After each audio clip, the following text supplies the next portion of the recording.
I don't know if I should call this a testimony or what, but this is an experience that I've never had before in my life. Yeah, I collapsed at midnight and the hotel called an ambulance for me. Okay, what happened was I finished the live chat. I did live chat last night. I finished the live chat and we prepared to go to sleep. All of a sudden, I started feeling claustrophobic. Like I was having this intense panic attack. I needed to get out of the room. The whole place started like closing up on me. I was struggling to breathe. So my husband ran out to the elevator to check us. Before then, the elevator had been out of service. Yeah. So he went down to get something and he said he only used the service elevator. Yeah.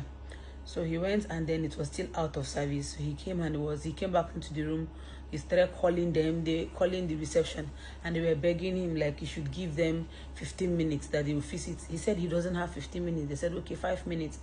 He said he needs to take his wife out downstairs, that it's an emergency and his wife is pregnant. I know the hotel, they were doing their best, but still, yeah. I started, Listen, the way you're saying it's not funny. You cannot let something like this ever happen again, honestly. Do you know that when my husband was making another call, he kept calling. The fourth time he was calling, I couldn't stand it anymore. I wore my pajamas. This thing, they make me let you out of my sight. And then I went outside. Pregnant women should always be with someone. Honestly, that's one thing I learned. Pregnant women should always be with someone, especially when your pregnancy has advanced. Last night was not funny. Yeah. And I'm not gonna lie. And it was around 2 a.m. This thing happened around 2 a.m. But they blame myself. Maybe you cause them. Maybe you make this elevator. They were out of, so I checked the elevator again. My husband was making call. He didn't even know when I left the room, and he was still out. Yeah.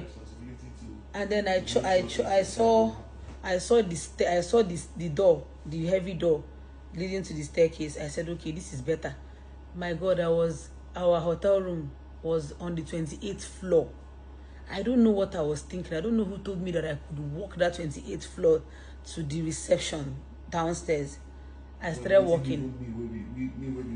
Yeah. I know if you do.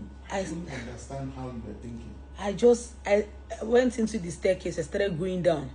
I went down. I walked and walked. When I got to the 11th floor, I started feeling pain from the 13th floor. 28th floor, I started feeling severe abdominal pain from the 13th floor. I still kept going. I was struggling. I couldn't stand up. I kept going. I held the rails. I was moving slowly and in excruciating pain. At some point, I started crying because I looked up. I'm like, how do I go back up? Because I was already on the 12th floor. I still continued going down. But the good thing is that there were cameras around each floor that I got to. There were cameras. Not knowing that they were watching me through the cameras. I was still pushing and pushing and pushing. And when I got to the 9th floor, I couldn't move again. And then I collapsed. But before I could hit the ground, that's the amazing thing. I felt a strong hand from behind, like catch me.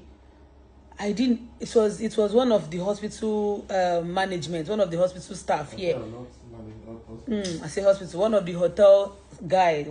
He grabbed me, and I looked at him.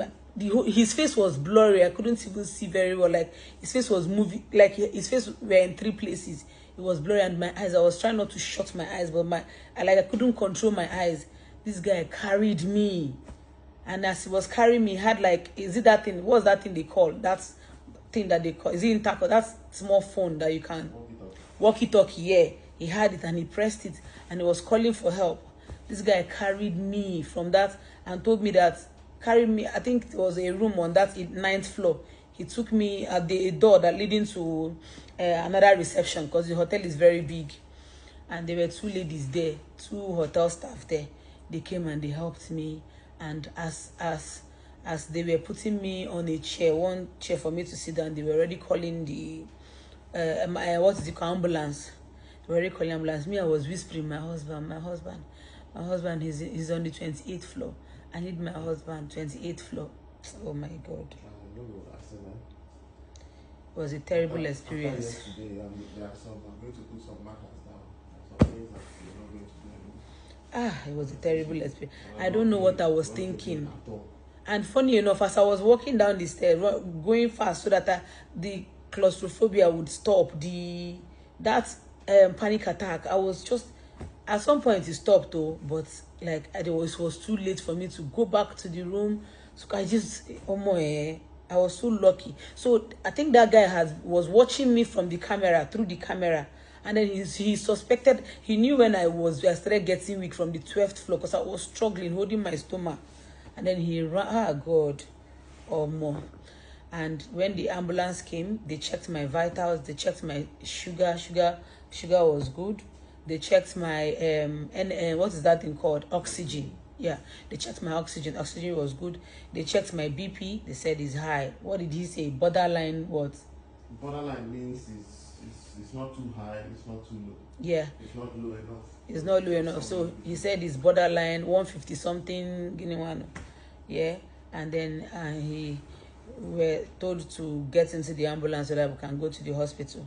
But by that time, I was already getting myself, and they asked me a lot of questions, if I was having any discharge, if I was having any contraction, blah, blah, blah. I said no. Asked me how many weeks gone. I said it.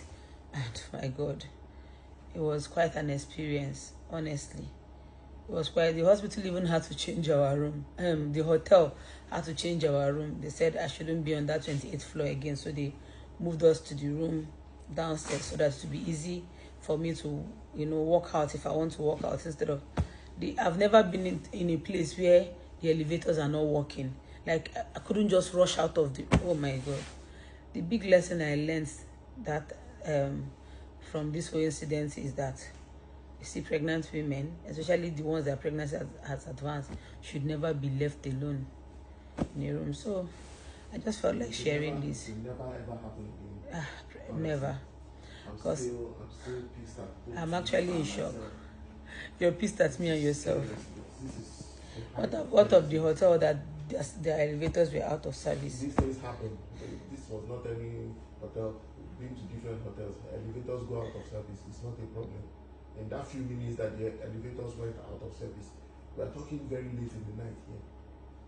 You should have just gotten it together. Do the right thing. I've learned my lesson. This will never happen again. This is like a testimony. I just felt like sharing it because, honestly, as how somebody for wake up this morning, can't they hear bad news, but it's not my portion. It's not my portion. Me that's already planning for 2025. Anyway, thanks for watching. Thank you so much, guys. Bye-bye.